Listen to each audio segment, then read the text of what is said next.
BRK న్యూస్లో ప్రసారమైన జగిత్యాల జిల్లా మెట్పల్లి పట్టణంలోని మున్సిపల్ కార్యాలయంలో అధికారుల అలసత్వం అనే వార్తకు అధికారులు స్పందించారు. 2 రోజుల్లో కార్మికులకు జీతాలు చెల్లించే విధంగా, వారికి ఈఎస్ఐ వర్తింపు చేసే విధంగా చర్యలు తీసుకుంటామని మున్సిపల్ కమిషనర్ టి మోహన్ తెలిపారు. అలాగే పట్టణంలోని ప్రజలు సమగ్ర కుటుంబ సర్వేలో భాగస్వామ్యం అయినందుకు కృతజ్ఞతలు తెలిపారు.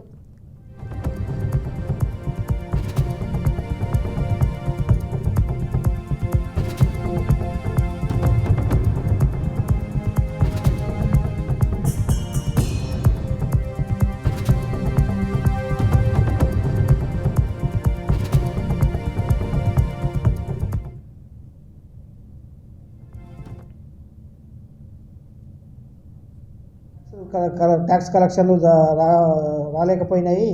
దానివల్ల మా లేబర్లకు వేతనాలు ఒక నెల వేతనాలు చెల్లించవలసి ఉండే వేతనాలు లేట్ అవుతున్నాయి. దానివల్ల ఈ సర్వే వల్ల మాకు కొంచెం ఇబ్బంది అయింది.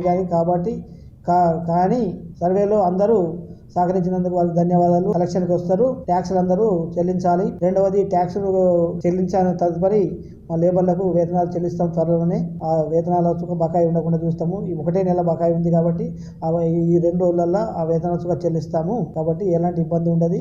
కాబట్టి సర్వేలో మాత్రం అందరూ సహకరించి ఈ రోజుతో ఎంట్రీ వేసుకోవాలా. ఎవరైనా తప్పిపోయిన వారు ఉంటే ఈ రోజే వేసుకోవాలా. ఇది చివరి రోజు.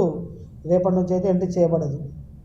లేబర్లకు సంబంధించి ఈఎస్ఐ, పిఎఫ్ కానీ, పిఎఫ్ అయితే రెగ్యులర్ కడుతున్నాము. ఈఎస్ఐస్గా మేము దాన్ని కట్టే విధంగా చర్యలు తీసుకుంటాము. ఎట్టి పరిస్థితుల్లో ఈ లేబర్లకు ఏ సౌకర్యాలు ఉన్నా అన్నీ కల్పిస్తాము. వారికి అన్ని రకాల ఇది చేస్తామని చెప్పి పత్రిక